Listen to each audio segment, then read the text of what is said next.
Welcome back, everybody. This is Night Flight, and today I have the privilege to talk to Ralph Ellis, and he is a new guest. We will learn what he has done before he wrote books. And recently I did an interview with Jason, and that was about, it was titled Pharaoh's Deception. And in that interview, Jason touched on Scota, and I thought it was a good idea to add this interview to it because it will give us a little bit of a deep dive. So, Ralph Ellis, welcome to Night Flight. I'm happy to see you. How are you? Very well, thanks, Judith. Thanks for having me on your show. So, tell us a little bit. You started out as a software engineer, if I remember correctly. But you always had, let's say, an interest in history. Yes, I like to style myself as a polymath because I've done many things. I've been in mineral surveying, software engineering. I was a lorry driver and an airline captain, so fairly varied, here and there. So I sort of have a technical and mathematical bent, which is good for some of this work we've been doing, reasonably good with languages. And I've always had an interest in history and theology, mainly due to my father, who was interested in these topics, mostly from a secular viewpoint, and I do it from a secular viewpoint as well. So I'm not religious, so I don't put a religious bias onto anything I talk about. I'm merely giving the history, and people can take it from there and see what they like, see what they don't like, and they can always add a bit of spirituality onto the top of it if they wish, because that's up to them. So this is mainly looking at the history because I was concerned from a very young age that most of this story cannot be found in real history. Whether we're talking Old Testament, New Testament, even things like, Scota and whatever, a lot of this cannot be found in real history. And that concerned me that a lot of people were living their lives by this story, and yet it was not historical as far as we could tell. And so you ended up with these two camps. You have the literalists who say, well, there's the book, believe it. And then you have the sort of mythicists who say, none of this can be found in the historical record, therefore it's all fiction. And never the two will meet, of course, except when I came along and I sort of took a sort of middle road between the two. And I said, well, surely some of this must be historical. Perhaps we're not looking hard enough or rational enough. Because if we cannot find these stories in the historical record, perhaps we're looking in the wrong locations or the wrong eras, or maybe for the wrong names. And I've pretty much found all three of these. So a lot of the Old Testament we cannot find because they're looking in the wrong era, because it doesn't belong to the sort of Ramesside era of 1100, 1200 BC for the Ramesside pharaohs looking for the Exodus. It actually belongs in the beginning of the 18th dynasty. It belongs to the Hyksos era, or the Americans, they say the Hyksos era, which is circa about 1580, 1600 BC. So we're about 400 years difference. However, if you look in the Hyksos era, you can find the whole of the New Testament. So it may well be true. It may be historical, but it just doesn't belong in the era that people have been looking at. And the clue to this, the clue has always been there. If people dared think about this, Josephus Flavius, who was, Judaism's greatest historian, he says that the Israelites were the Hyksos pharaohs of Egypt.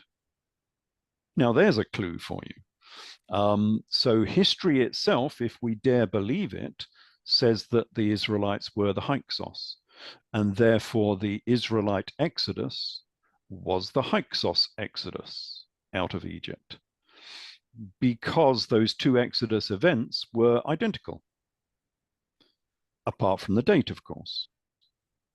And so all you have to do in order to recognize this and understand that it is historical is just shift your perceptions a little bit. In the chronology that this is 400 years earlier, but more importantly, that the Israelites were very important, powerful people in Egypt. They were the Hyksos pharaohs of Egypt who had taken over Egypt. They had come down into Egypt from Mesopotamia, rather like the biblical story. They had taken over Egypt, so they weren't slaves in Egypt. They had taken over Egypt completely. And then they got kicked out of Egypt. That is completely contrary to how the story is usually portrayed. The poor Israelites doing the bricks for the pyramids or other buildings, whatever it might be. And then finally, there is a reason for that. It's very easy to tell a story of persecution. If you want to keep a people together, saying that we were almighty and powerful, but we still got kicked out of the country is not a very easy sell for your story. But if you say we were persecuted, we've got to stick together, those terrible Egyptians, they persecuted us, we've got to stay together as a community and as a group, that's quite an easy sell for people. So that was one reason why they changed the story into a story of persecution. The other reason is because there was a second Exodus later on, like 300 years later on, during which they were persecuted, sort of thing. So what they've done is they've effectively mixed and matched these two Exodus events together into one story.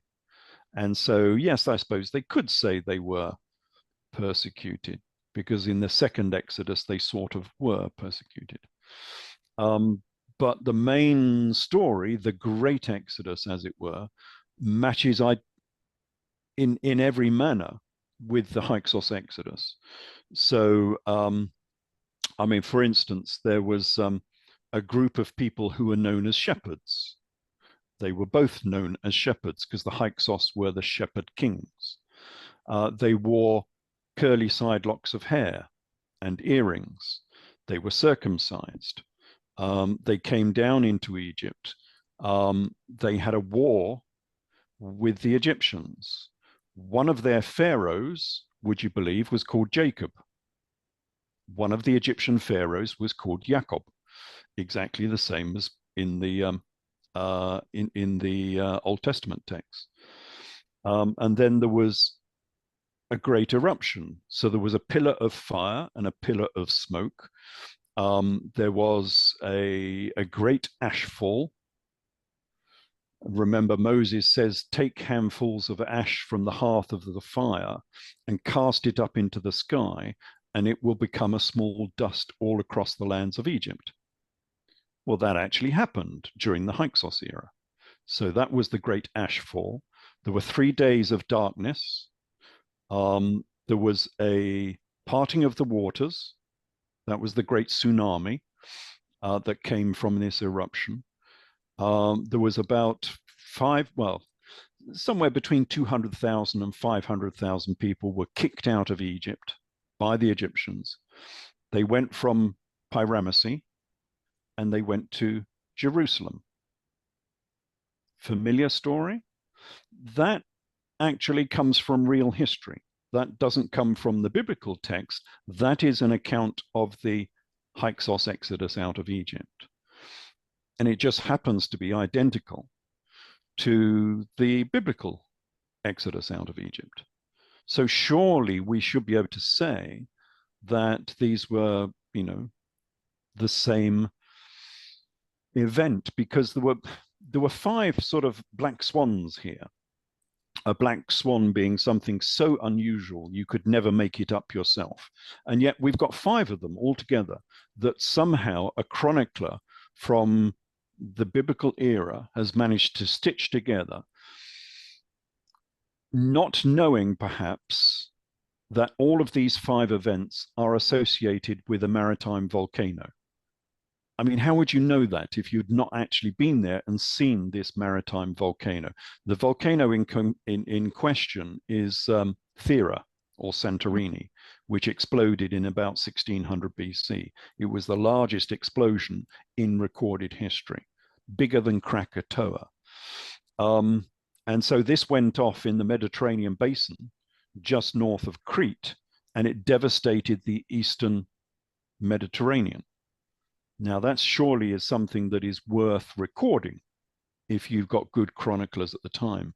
But how would a chronicler who was just detailing, the life and times of the biblical patriarchs know that a pillar of fire and a pillar of smoke were all associated with a maritime volcano, along with a great ashfall, 3 days of darkness, and a tsunami, the parting of the waters, which caught out the Egyptian army? All of those events come from a maritime volcano. And so that story is correct, but it can only be correct if this was an eyewitness account with someone actually seeing all of these events together and then stitching them together into this story. Because you could not make up this story, about your troops going across the land, and then the Egyptian army, the waters recede, which they will do in a tsunami, and then the Egyptian army walks out across the seabed, wondering what on earth is going on, and then the water comes flooding back in again and takes away the Egyptian army. Now, that is a tsunami. That's exactly what they do, and yet we've got this recorded within the Old Testament. It's proof positive to me that this is actual history, real history. It's just it's been spiritualized, of course. It's been taken from a particular viewpoint, from the Israelite Hyksos viewpoint, and they didn't quite understand it. Well, maybe they did understand it, but it's been taken slightly out of context. If they did realize that this was due to a volcano at Santorini, they've taken it slightly out of context because they wanted to denigrate the Egyptians. This was God's work, and God was destroying the Egyptians because they were beastly to us. They were terrible. And so that's the format in which this story has been written. But it's true history. Nobody could make up that story unless they'd actually seen it happen. So that's the basis of the work that I've been doing, is taking these texts, and strangely enough, pretty much all of these texts can be found in the historical record if you look hard enough, which puts me in a strange position, actually, because myself, as a sort of Gnostic atheist, has proven that the biblical accounts are true. Not from a spiritual context, of course, but from a historical context. So everyone's been looking for this grand story, down through the ages. They've been looking for this story and not finding it. And along comes myself, and I prove that this is all real history. You just have to slightly change your point of view about what the story was telling. So it was a real history about important people. It was a story of a particular monarchy. In fact, what I think it was the daybook. Apparently in Egypt, the monarchy, the pharaohs of Egypt, used to keep a daybook, which was an account of the daily and annual events that were happening within that royal court, and it detailed all of the foreign correspondence and the petty goings on within the royal court. Everything was recorded down there, and that's why the Old Testament is so detailed, with all of these marital details and shenanigans, who was loving who, and although a lot of that's been covered up, we can go through that. But some of it is quite spicy if you do know what it's talking about.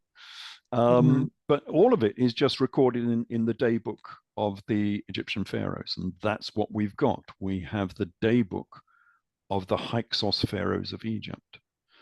And the Hyksos, if people don't know who the Hyksos were, they were a very influential people. They came down from Mesopotamia. They took over Egypt because they had higher technology than the Egyptians had. They had the chariot, they had the composite bow and other things. They were very good at mathematics because the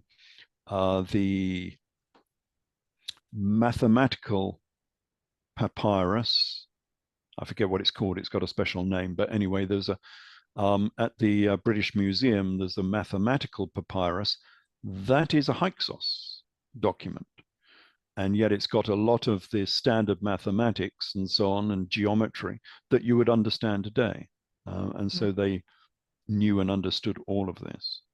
Yeah.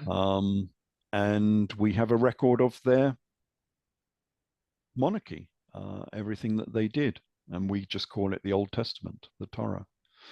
So yes, it's an interesting story, really. So if the Hyksos pharaohs were kicked out, who, or let's say it this way, under whose leadership were they kicked out? Was there a different pharaoh that was of Egyptian descent, or how do I have to envision that? Well, they were kicked out by Ahmose the First, so Karmosi and Ahmose. So this is about 1580, 1570 BC, which is coincident, of course, with the greater eruption of Santorini. It's the same time. And the events that happen at that time are very, very similar. So if you look at the biblical story of the Exodus, the Israelites didn't, because it contradicts itself all the time. They're supposed to be slaves, subjugated slaves, but when they leave Egypt, they rape the whole of Egypt. They take everything out of Egypt. They spoil the Egyptians, which is a very bad English translation. Basically, they're saying that they ransack the place and they steal everything before they leave. That's what it says in the Old Testament. And then it says they were induced to leave by the Pharaoh of Egypt, who gave them gold and silver and cloth and oil in order to make them leave Egypt, which they used to make the tabernacle and the Ark of the Covenant. Well, in the Hyksos document, it was actually written by the other side. It was written by Ahmose and Karmosi. It's known as the Tempest Stele. And it says exactly the same. The Hyksos were induced to leave Egypt by them giving gold and silver and cloth and oil for them to leave Egypt. It's the same story.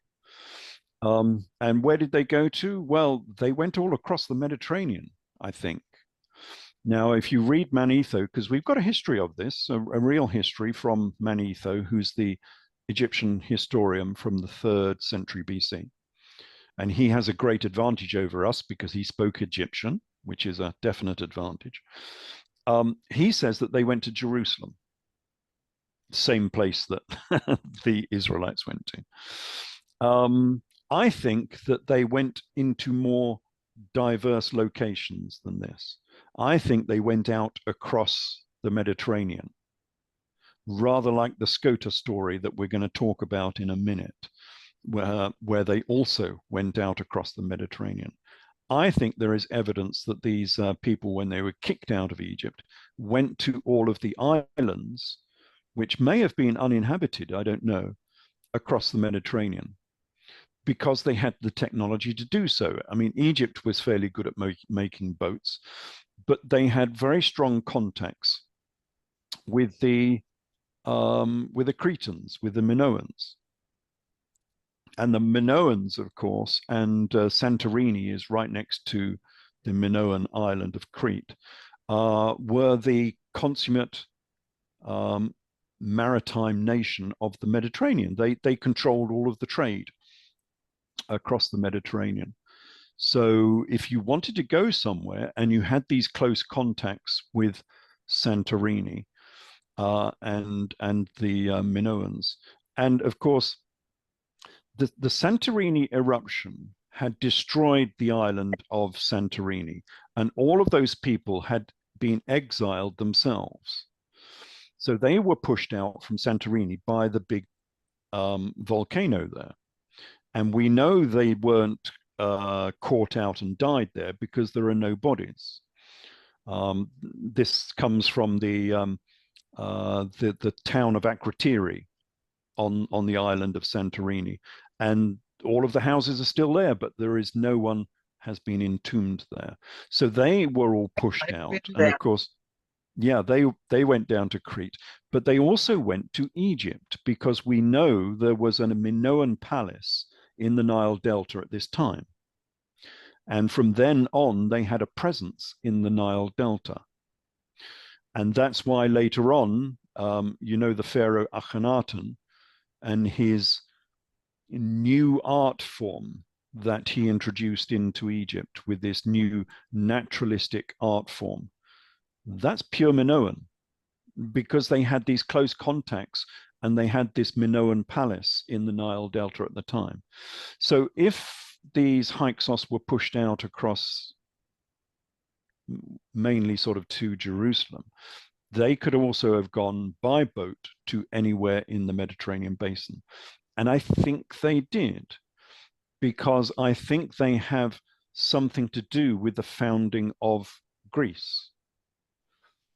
Because if you look at the artistic styles of early Greece, it's pure Egyptian. I was looking at some of the language they were using in Linear B, which is the very early script that was used on Crete and eventually on the Greek mainland as well. And the words appear to be, a lot of the words appear to be Egyptian.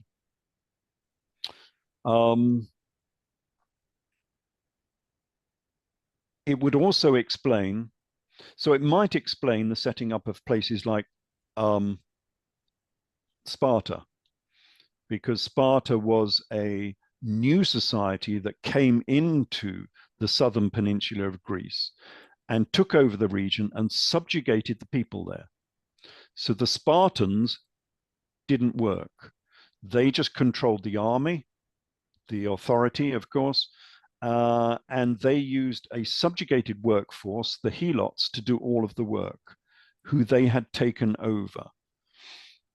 How did that happen? Well, if a highly technical society, like someone from Egypt, like the Hyksos being pushed out of Egypt, had arrived in Greece, they could have taken over the region and subjugated the helots. That could well be, because this is very early, of course. This is before we know of Sparta as such. This would have been, you know, 1580 BC, and then later on in 1300 BC. Because in the Scota incident, they also went to Greece. They went to Argos. We will talk about this in a minute. And so again, we've got another opportunity for taking over Greece before Greece had been actually founded. Again, this will be 1300 BC. And there's also links with the Sea People invasion, because the Sea People invasion of Egypt is a consortium of all of the islands of the Mediterranean who suddenly decided to get together for no apparent reason and invade Egypt, which is fairly crazy. It would be like all of the, I don't know, how could you explain it in, it's like all of the islands in the Caribbean today getting together and invading America. Mm-hmm. And you think, well, that's a stupid idea. You know, America is the superpower. Egypt was the superpower. Why on earth do all of these islands of the Mediterranean get together in 1,000 ships to go and invade Egypt? Well, if they had been refugees from Egypt from the time of the Great Exodus, that may well explain their rationale. And there are some similarities between these boat people, because this happened in the 12th century BC. So it's like 400 years or more after the exodus of the Hyksos. So there's lots of things that I've linked into this Exodus story. And the other one is, I think, what we're going to talk about mostly, which is the Scota story. So this was all a good introduction because this was the great Exodus out of Egypt. I have one question. So usually the story goes like this. Noah, Abraham, Jacob, God had, he had a thing for those people, and they became their special nation. And then, they were slaves in Egypt, and God freed them and gave them the promised land. So where do those characters fit in? Noah, Abraham, so were they Hyksos as well? Well, Abraham would have been one of the Hyksos. I think he was Mamabra. So there was a Hyksos pharaoh called Mamabra. I think he was Abraham. It's this. Most of these names of the sort of 19th dynasty, the sort of Hyksos dynasty, are very, very similar to all of the biblical patriarchs from this era. So I do go through in my book, Jesus Last of the Pharaohs, I go through and compare all of these different names from the Old Testament story. And there are many that are very, very similar, like Cayenne and so on. From the 19th dynasty, I'm just going to look up some of these. You got Sheshi and Yakuba and Cayenne and Apepi. A lot of these names can actually be found within the historical record, like Jacobam. The famous patriarch of the Israelites was called Jacob, and we have two Jacobs in the Hyksos dynasty. We got Yakuba and Jacobam. So a lot of those, I think, are detailing the Hyksos era. If we go back as far as Noah, I think that is just more of the mythology of this era, because the Noah story is very, very similar to the Egyptian creation myth. So with the Egyptian creation myth, we had the Ark of Ra. So we had the big ark, which contained the gods 2 by 2, because all of the gods were male and female. And it sailed across the cosmos as a spaceship, not an aeroplane, of course, as a spaceship. It sailed across the cosmos of Nu. So the great waters of the cosmos above in Egyptian mythology were called Nu, from which I believe they derived Nuah, which became Noah. And then, of course, from this ship, they sent out the Phoenix, and the Phoenix went to find dry land, and it found the first primeval mound, which is known as the Ben stone, which is very similar to what they're doing in the Genesis story, sending out the raven and the dove, to go and find dry land and all that sort of stuff. It's very, very similar, because the Old Testament scribes knew a lot of ancient Egyptian theology and mysticism. You look at Psalm 104, it's a copy of the hymn to the Aten by Pharaoh Akhenaten. So quite clearly, they had a copy of the hymn to the Aten, which they copied into the book of Psalms, and it's still there. There are a number of other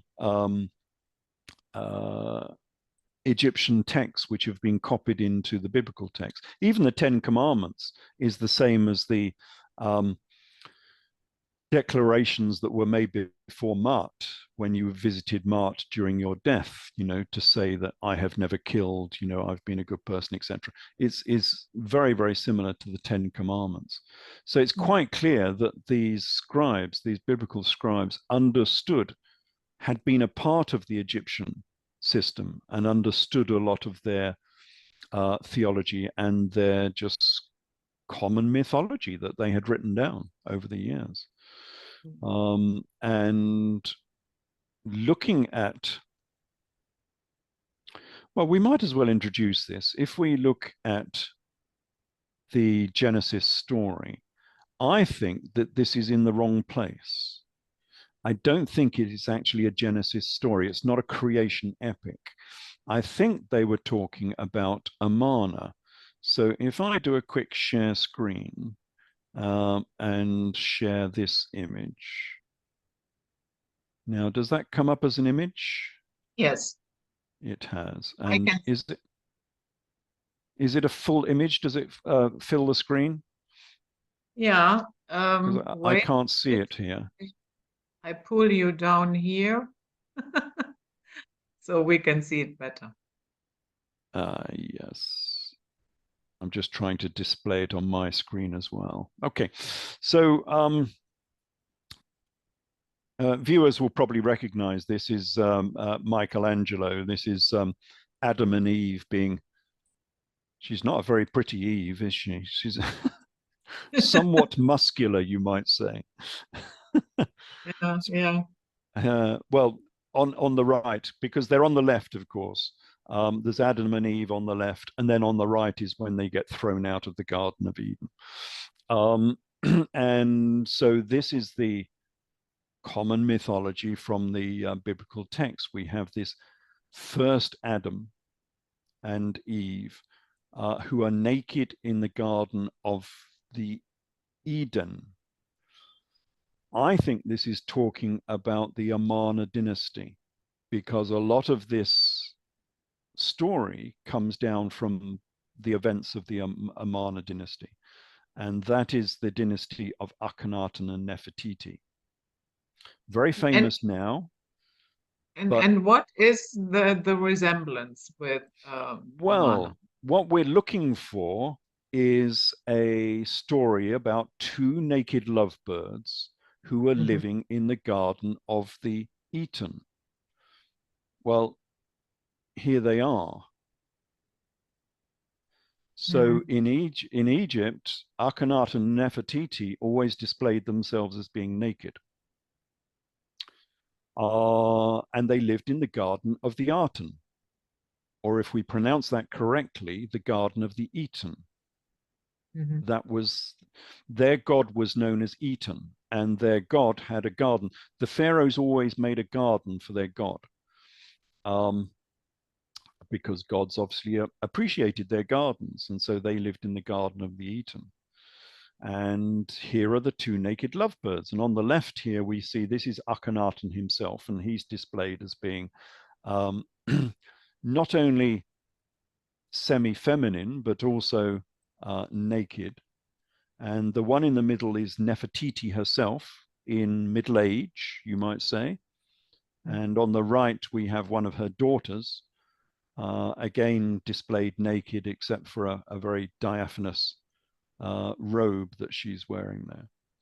And one imagines this was probably quite shocking. I don't know. People might write about this. It would be the same as Madame Merkel in Germany appearing in the Bundestag fully naked. I think that might be worth reporting, don't you think? But this is what they were doing. And this is obviously sanctioned by the royal family themselves. No artisan would be so bold as to display them as being naked if they had not been instructed to do so. But here are the two naked lovebirds. This was a hippie commune, basically. If you want to know what the Amarna dynasty was, Akhenaten was the heretic pharaoh who took over Egypt from his father. but obviously had very, very different ideas about religion and society. And so he deleted all of the gods, he banned all of the gods of Egypt, and instituted the first accounts of monotheism within Egypt. This is where the monotheism of the Israelites came from. It came from Akhenaten. And this has been proposed a long time ago. Freud proposed this back in the 1930s, Sigmund Freud, with his Moses and monotheism. And he proposed that monotheism of the Israelites came out of the Amarna dynasty. I go one stage further, and I'm saying here, well, we'll soon find out that these were intimately linked to the second Exodus, the smaller Exodus. So they were involved in the Exodus event, but also these are the two naked lovebirds from the Garden of the Eden, the Garden of the Eden. And they are Akhenaten and Nefertiti. So what I'm saying here is that Akhenaten and Nefertiti are Adam and Eve. This is where the story comes from. You know what always irritated me when I look here, we have the portrait, that the next image. When I look at Akhenaten, then he always looks to me as if he is not quite human. Yes. The wide hips, the lips, and overall the serpentine look. I don't know that. How do you feel about that? Yes, I think he wanted to portray himself in the image of the gods, as he understood the gods to be. So this was the image that he thought the gods looked like. And this is why this same imagery has been used as the typical Hollywood grey when they are trying to portray an alien species. The grey always looks like Akhenaten, especially with the facial features, with the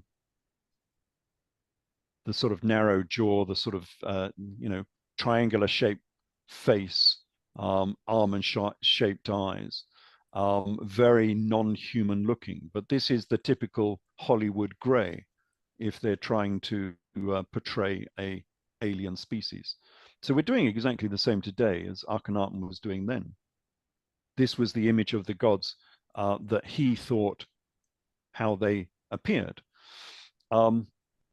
Because he looked normal. We have other statues of him where he looks pretty much normal. Same for Nefertiti. If we look at Nefertiti, I think I've got another image down here of Nefertiti. Maybe if I stop the share with that one and have a look at one of these other ones.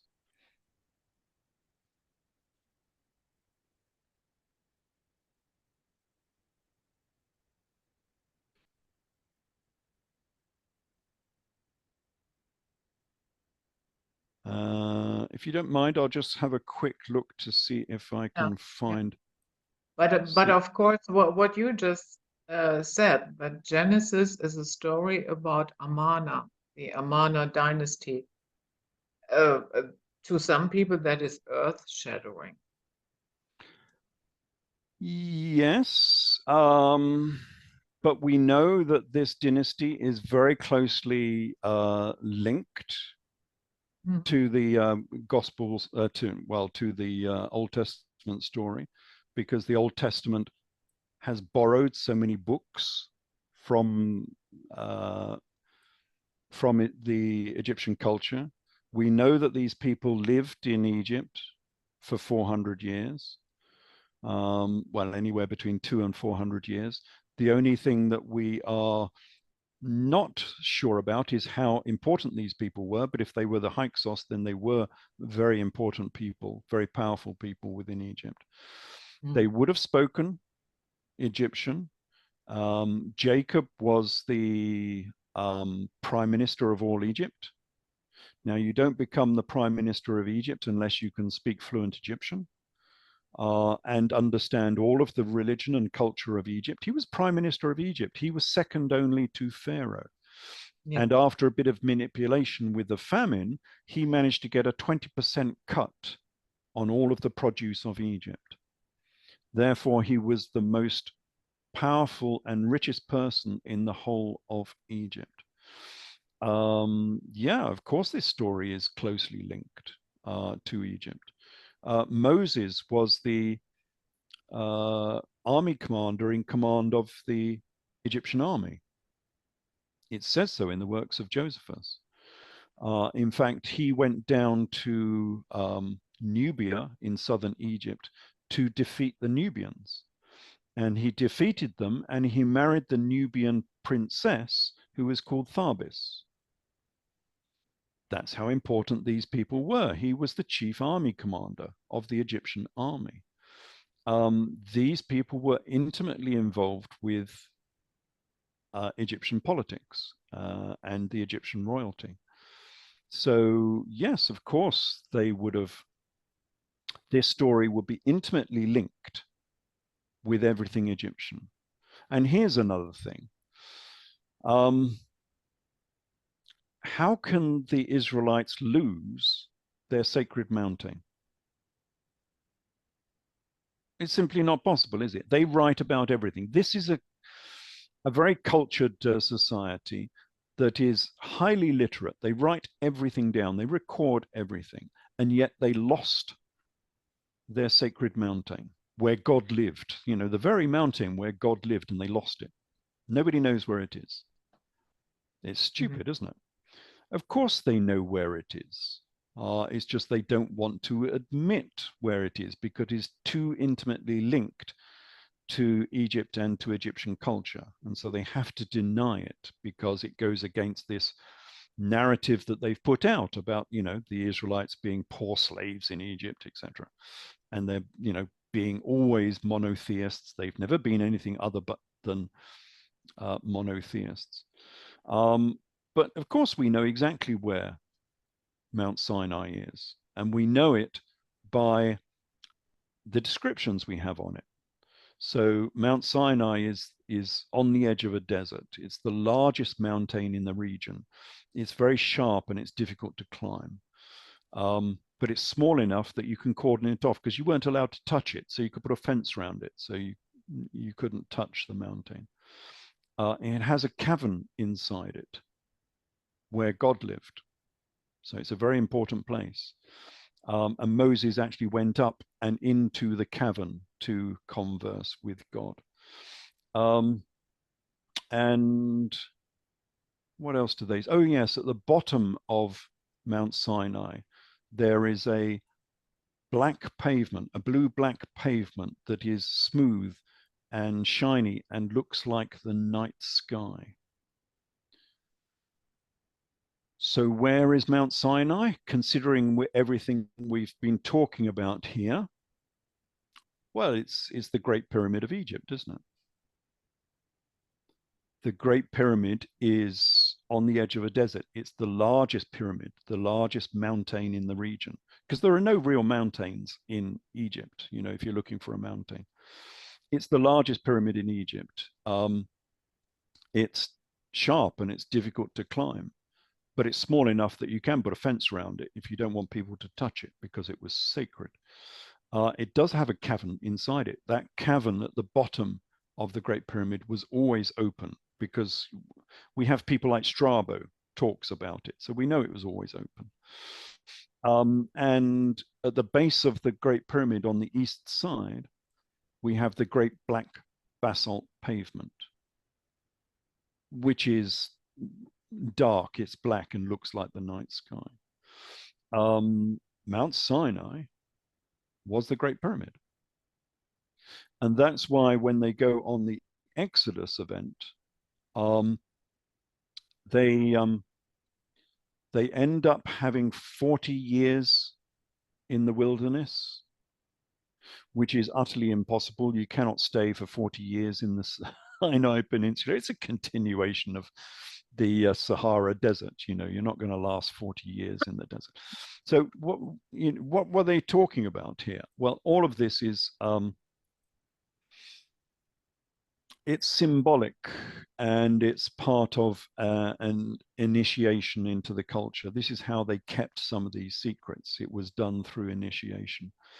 And this was one of the secrets that would prove to people what they were talking about, because many people would introduce the number 40 into their life, like Solomon and David having 40 years of reign length, or was it life? No, 40 years of reign length.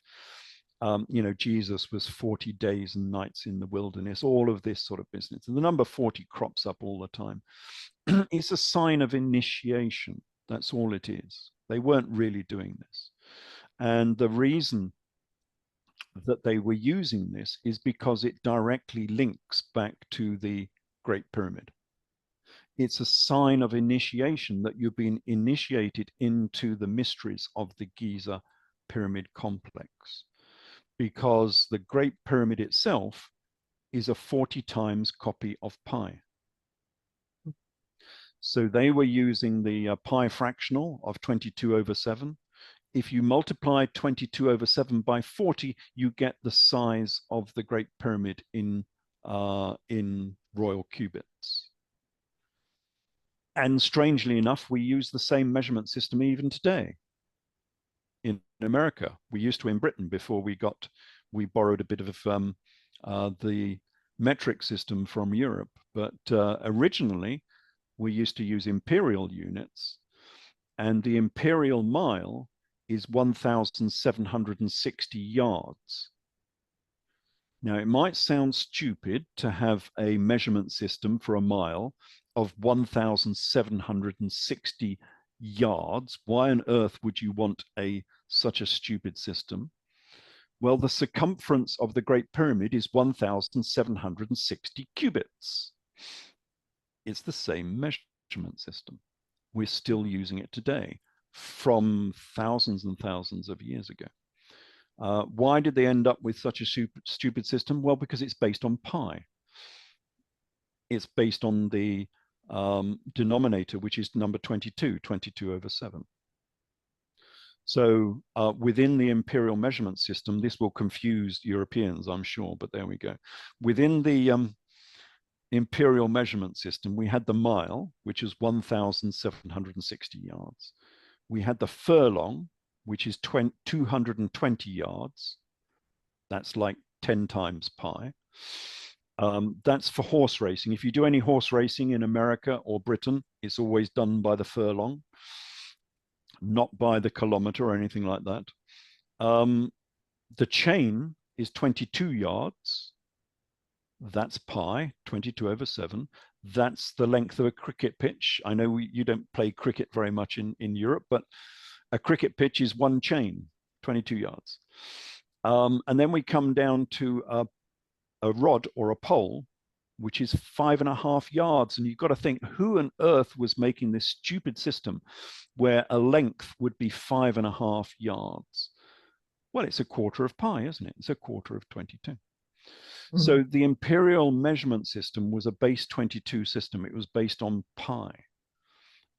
And that system was copied directly from the Giza pyramids, because the Giza pyramids, the Great Pyramid, is a copy of 22/7 between its base circumference and its height.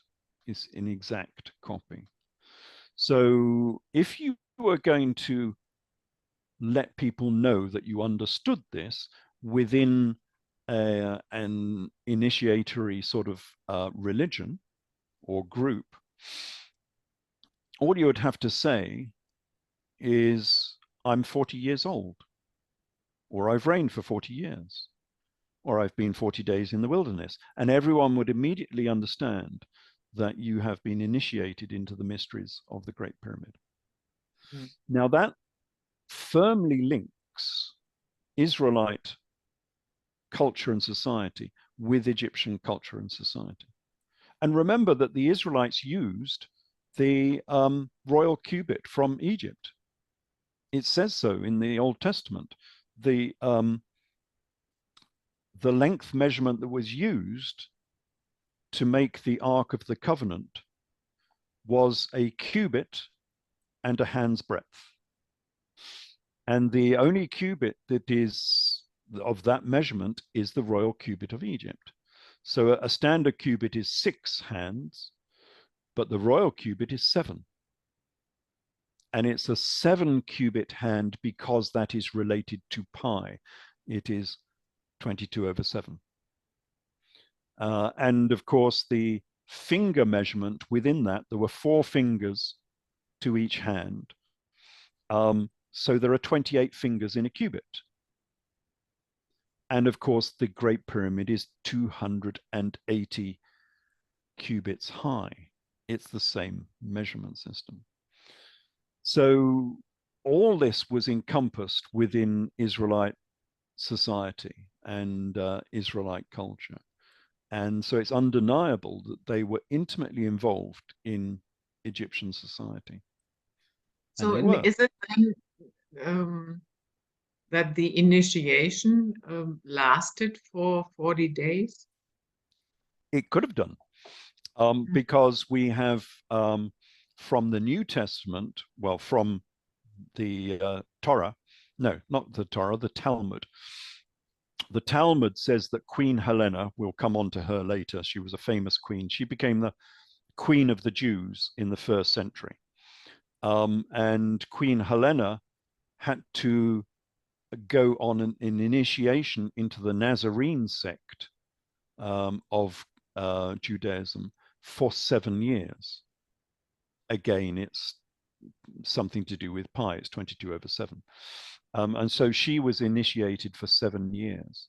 So yes, it's quite possible that they had an initiation that went on for maybe 40 days or something of that nature. It's quite possible. Okay. So now, why would an Egyptian princess suddenly, yeah, maybe not so sudden, but have the urge to leave the country? Yes. So this is coming on to Scota. And this is interesting because this story has been well known for a long time. This comes from Walter Boer, from Scottish history, from I always have problems saying this. Scotichronicon, which is the great chronicle of the Scots. And this comes out of the 14th century, so it's quite old. And elements of it come from the Labor Gabala, which comes from the 6th century in Ireland. So this is a very old history of the Scots and the Irish. And it was part of the Declaration of Arbroath, which is a bit like the Declaration of the American Independence. It's very similar. And they were trying to prove how old and established the Scottish people were, and that they were nothing to do with the English. They were trying to sort of separate themselves off. And so they made this great chronicle of the Scots, saying their history. And they were saying that they were descended from a king and a queen of Egypt. And their names were Scota and Gaithalos. So according to the story, Scota and Gaithalos were kicked out of Egypt. And the interesting thing about this is if you read the Scotichronicon, Scotichronicon knew the Chronicle of Manetho. So the same Egyptian historian we've been talking about before. Now, that story was well understood by Walter Boer when they wrote Scotichronicon, because they have the same story and they have the same chronicle of the Egyptians. So they have an Egyptian dynasty list of all of the of all of the Egyptian pharaohs, which we still use today, by the way. So if you look up in a history of Egypt and you have all of the different dynasties of Egypt, those dynasties were delineated and spoken about by Manetho. And so the very history we have today from Egypt comes from Manetho. Now, the Scots had a copy of that document, obviously, because they reproduced a lot of it. But they seem to have realized that some of this information was about Akhenaten and Nefertiti, the Amarna era, because they specifically link Scota and Gaithalos with the Amarna era, which is interesting because Akhenaten and Nefertiti were deleted. They were the heretic pharaohs of Egypt, and they were deleted from history. And yet the Scotichronicon actually seems to know that they are all about Akhenaten and knows that they were intimately linked to an exodus out of Egypt. And that's interesting because Egypt is a very stable nation. So how did they know that if you're going to have an exodus out of Egypt, you cannot have it in any of the other dynasties because Egypt is very, very stable. And yet here is one occasion out of, nearly 800 years of Egyptian history where there could have been an exodus of a king and a queen out of Egypt. And yet Scotichronicon has honed in on that particular era and said, yeah, this is when they had an exodus out of Egypt. So I think they knew something about the Amarna dynasty. And so, well, what was the Amarna dynasty? Well, this was the heretic pharaoh we talked about, Akhenaten and Nefertiti, who were exiled themselves, really, although they sort of professed they went there themselves. But I think they were exiled deliberately because they had peculiar ideas about religion and the gods.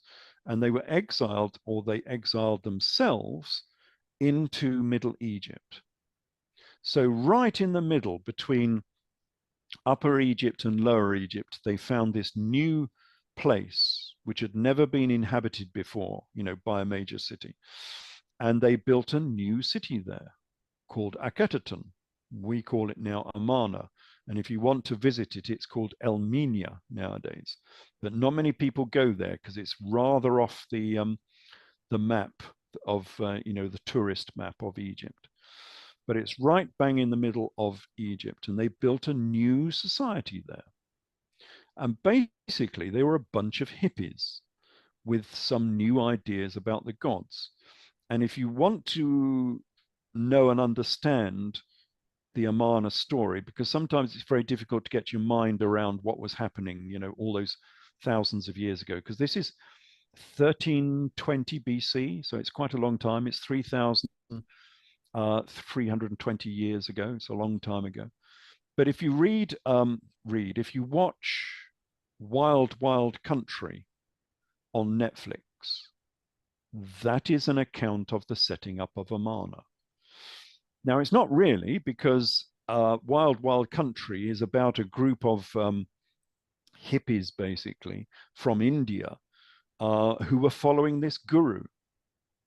And I forget his name for the minute. I'll remember it in a minute. Anyway, there's this guru in India who had a big following, and they were kicked out of India. So they went to America, and they went to Bhagwan. Oregon. Sorry? Bhagwan. Bhagwan, yes, the Bhagwan. So they went to Oregon and set up a new city in the middle of nowhere in Oregon.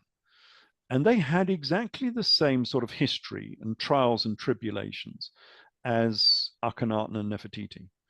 So they went to a completely new place in Oregon. They set up this new town. So everyone had this real determination and zeal to set up this city. And then, as time went on, the Bhagwan, and especially his lady administrator, who became quite a tyrant, it became tyrannical. And so suddenly they had armed guards on every street corner and things of this nature. And they tried to poison the local town who didn't appreciate Bhagwan and his group in this place. And then finally it all disintegrated into infighting. And they all went on an exodus. They were all kicked out. Well, in effect, that's the same story as Akhenaten. That's exactly what he did. So he took his 80,000, and we have this story from Manetho of, he doesn't actually say it's Akhenaten, but it's pretty obvious he's talking about Akhenaten.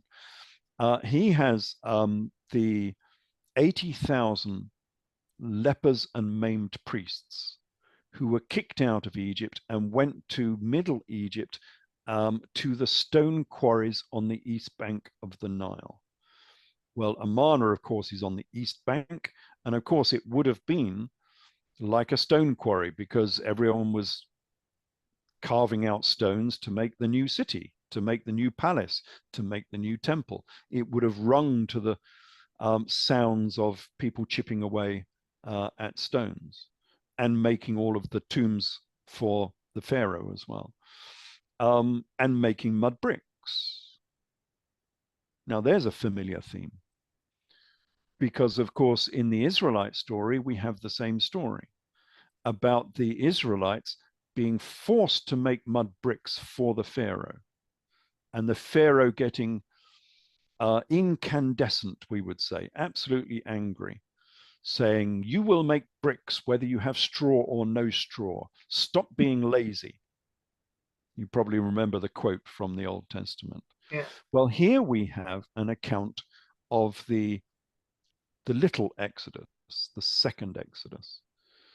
And it's all been mixed into the Exodus story, of course, within the accounts of the Torah.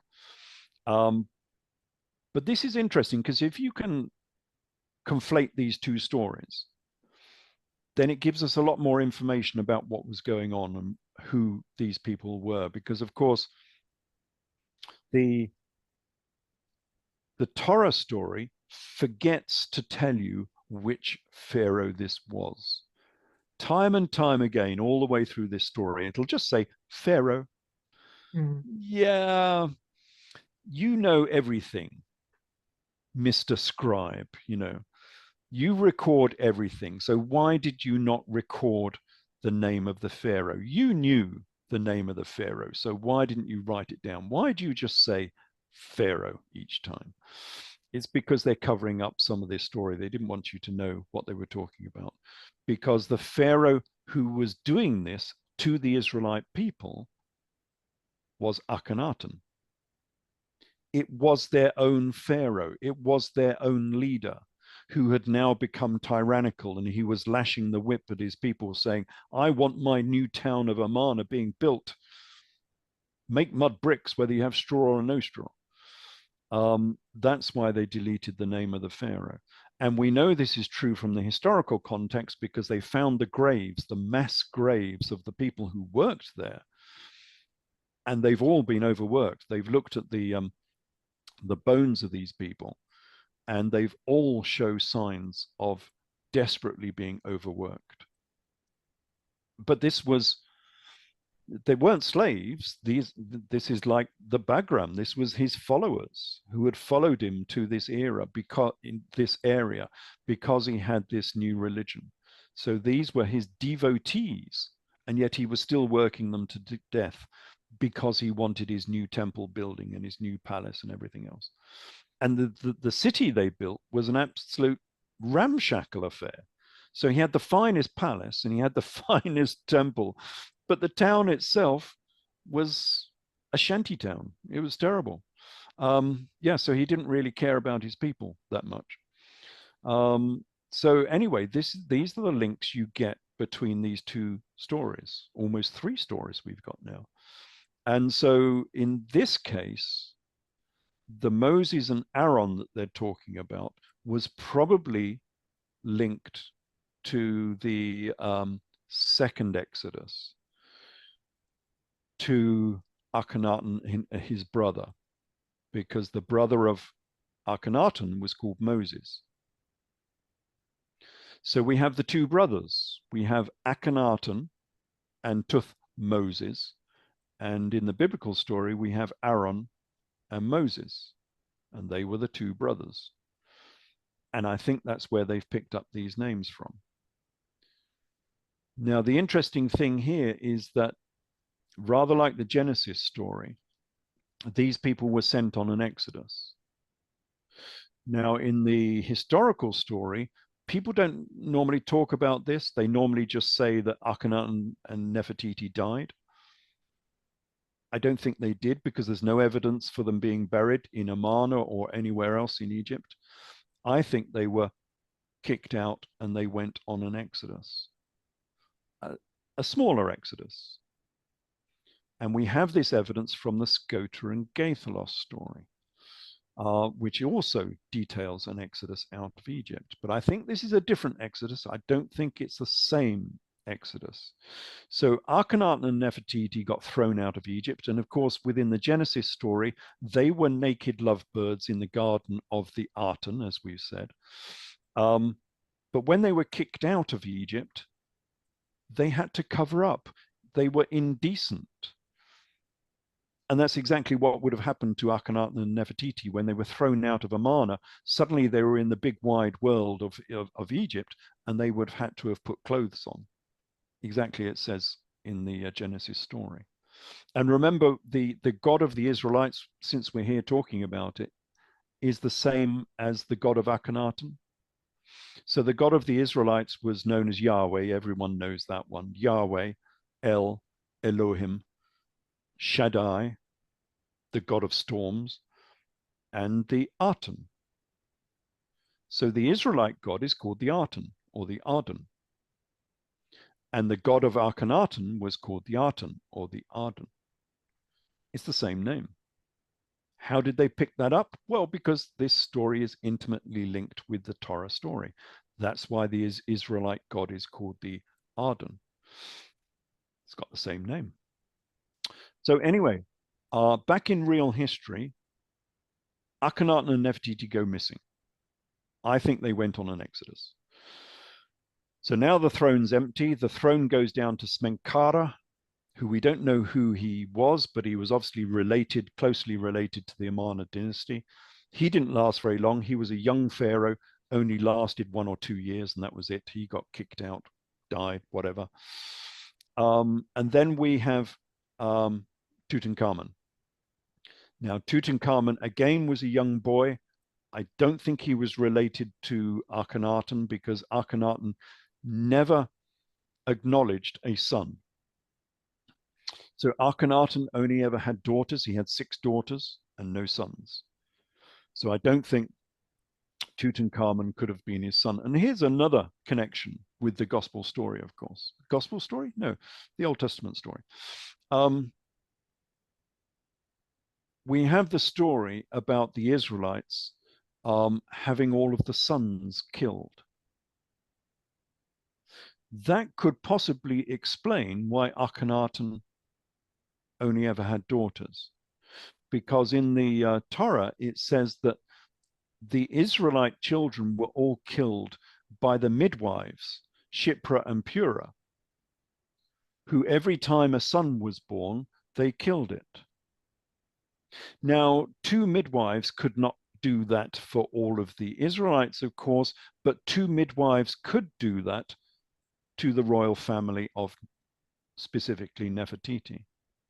So what the Torah story is saying is that every time Nefertiti had a son, Shiphrah and Puah, the 2 midwives, killed them. And that's why Akhenaten only had 6 daughters and no sons. It was a way of getting rid of a hated dynasty. If you can't get rid of the dynasty, well, you can stop it breeding. You can stop it perpetuating itself. And that is what I think they did. This was the public hour. For full access of the entire interview, please join our Patreon community. Thank you.